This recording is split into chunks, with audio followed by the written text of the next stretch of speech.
Selamat datang di Dongeng Ibu, tempat penuh kisah seru dan imajinasi si kecil. Yuk kita mulai dongengnya. Di sebuah sekolah dasar yang ramai dan penuh suara tawa, ada seorang anak laki-laki bernama Rico. Ia bukan anak biasa. Rico terkenal karena kepintarannya dalam memecahkan teka-teki kecil di antara teman-temannya. Hobinya membaca buku misteri, mengamati hal-hal detail yang sering terlewat oleh orang lain. Dan ia selalu membawa buku catatan kecil yang ia sebut buku petunjuk rahasia. Suatu pagi yang cerah, ketika bel masuk baru saja berbunyi, seorang teman sekelasnya bernama Mina mendekati Rico. Wajahnya murung dan matanya berkaca-kaca. "Rico, krayon baruku hilang," keluh Mina sambil menunjukkan kotak krayon yang kini kosong. "Padahal baru kemarin aku beli. Warna-warnanya lengkap sekali dan ada glitternya." Melihat temannya sedih, jiwa detektif Rico langsung terpanggil. Ia memasang wajah serius dan berkata, "Tenang, Mina. Jangan panik, ini adalah tugas detektif untuk memecahkan misteri seperti ini." Dengan gaya khasnya, Rico membuka buku catatan kecilnya dan mulai menulis.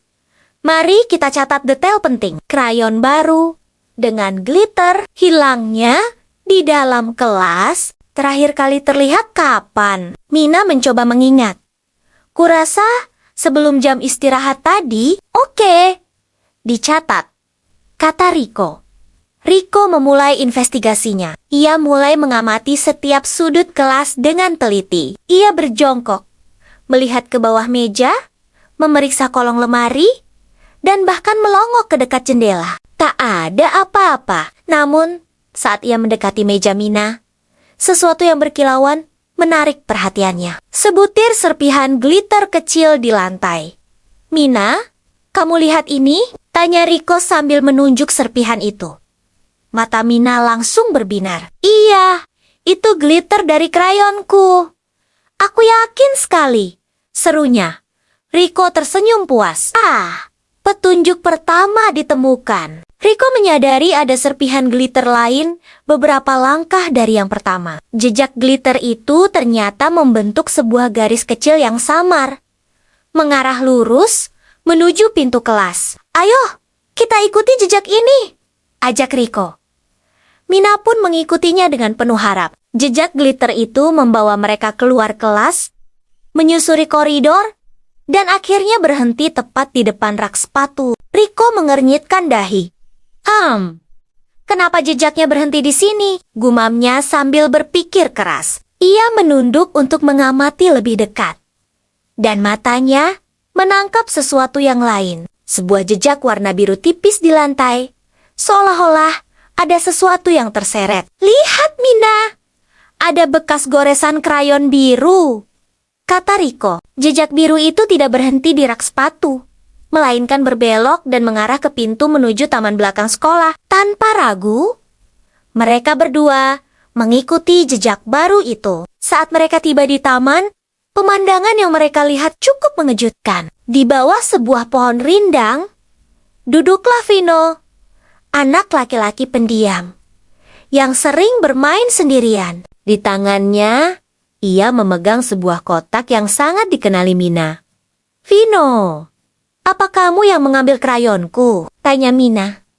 Nada suaranya tidak marah, lebih terdengar penasaran. Vino terkejut melihat Rico dan Mina datang. Ia refleks menyembunyikan kotak itu di belakang punggungnya. Aku cuma pinjam," kata Vino dengan suara pelan. "Aku hanya ingin sekali menggambar pelangi yang besar di halaman bukuku.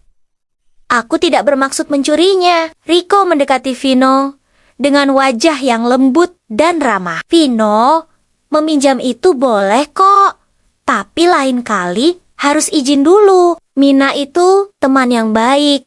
Dia pasti akan meminjamkannya jika kamu meminta baik-baik." Vino menundukkan kepalanya, merasa bersalah. "Maaf ya Mina, aku cuma malu untuk minta izin." Mendengar itu, Mina langsung tersenyum. "Tidak apa-apa Vino, Lain kali bilang saja ya, kita bahkan bisa menggambar pelangi bersama-sama. Vino akhirnya tersenyum lega. Ia mengembalikan kotak krayon itu kepada Mina.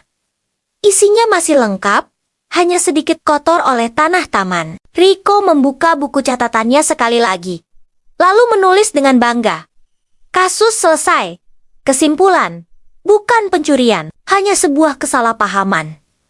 Akhirnya, Vino yang tadinya sendirian, kini tidak lagi. Mina kembali memeluk kotak krayon kesayangannya, dan mereka bertiga duduk bersama di bawah pohon, menggambar dengan riang gembira. Sejak hari itu, Rico resmi dikenal di seluruh sekolah sebagai detektif cilik yang siap menyelesaikan misteri apapun, baik itu kecil maupun besar. Cerita ini mengajarkan kita bahwa mencari tahu kebenaran sebelum menuduh itu sangat penting. Banyak masalah bisa diselesaikan hanya dengan bertanya dan berbicara baik-baik. Dan ingat ya, kalau mau meminjam barang teman, harus selalu minta izin terlebih dahulu. Terima kasih sudah menonton cerita dongeng ibu. Jangan lupa like, komen, dan subscribe ya. Sampai jumpa di video selanjutnya. Dadah!